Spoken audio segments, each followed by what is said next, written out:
Өзбекстандын ислам кыймылынын террордук согушкерлери менен Кыргызстан аскерлеринин 20 жыл мурун кылышуусу Баткен согушу, Баткен окуясы, Баткен коогалаңы деген ат менен тарыхта калды. Согушкерлер 1999-2000 жылдардын жай айларында эки рет Кыргызстандын чегарасын Баткендеги Телбе жана Чоңалайдагы Бокбаша шуулар аркылуу бузуп киришкен. Зардалыда мектеп менен мечитте 45 күн Өзбекстан ислам кыймылынын кара байрагы илинип турган. Кишилер мыкаачылык менен өлтүрүлүп, барымта кылынган.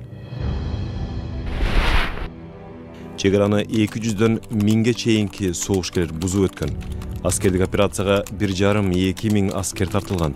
53 адам курман болуп, 130дан ашыгы жаракат алган. Качкындардын саны 4000ден 8000ге жеткен.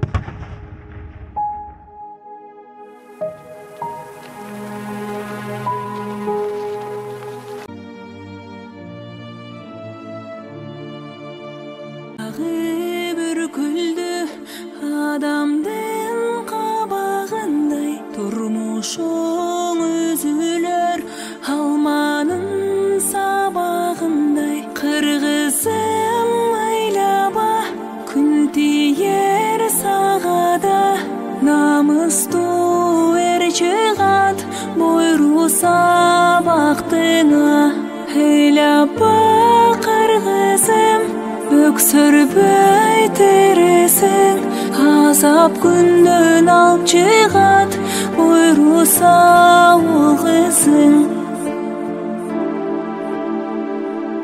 базарда көр турмуш кыйналдың сен бир укмуш күдөрүң үзбөчү болор чоң бурулуш ыйлаба кыргызым кеми бейтересең азап күндөн алып чыгат буйруса ул кызың демиңе дем берем мукамдуур менен тирүүлүктөңүндө жашаймын эл менен.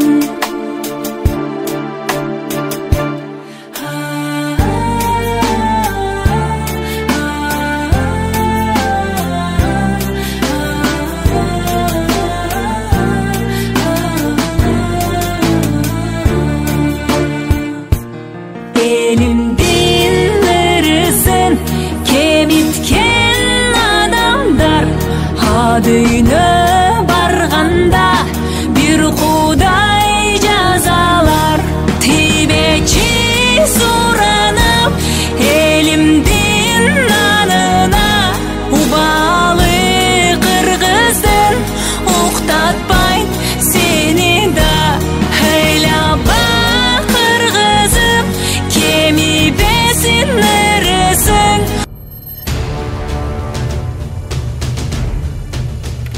Кыргызстандын эгемен тарыхында Баткен коогалаңы, Баткен окуясы жана Баткен согушу деген аталыштар менен калган окуя Жалал Абадтагы Чаткал районунда да болгон. Өзбекстандан 2000-жылы 11-сентябрда Өзбекстан ислам кыймылы террордук тобунун 7 жоочусу Чаткалдагы Акташ айылына өтүп келген. Бир канча саатка созулган атышууда согушкерлердин баары жок кылынган. Кыргызстандын күч органдарынын 2 кызматкери, милициянын ага лейтенанты 33 жаштагы Муратбек Туйтунов менен милициянын сержанты 24 жаштагы Мирдин Түгелбаев окко учкан.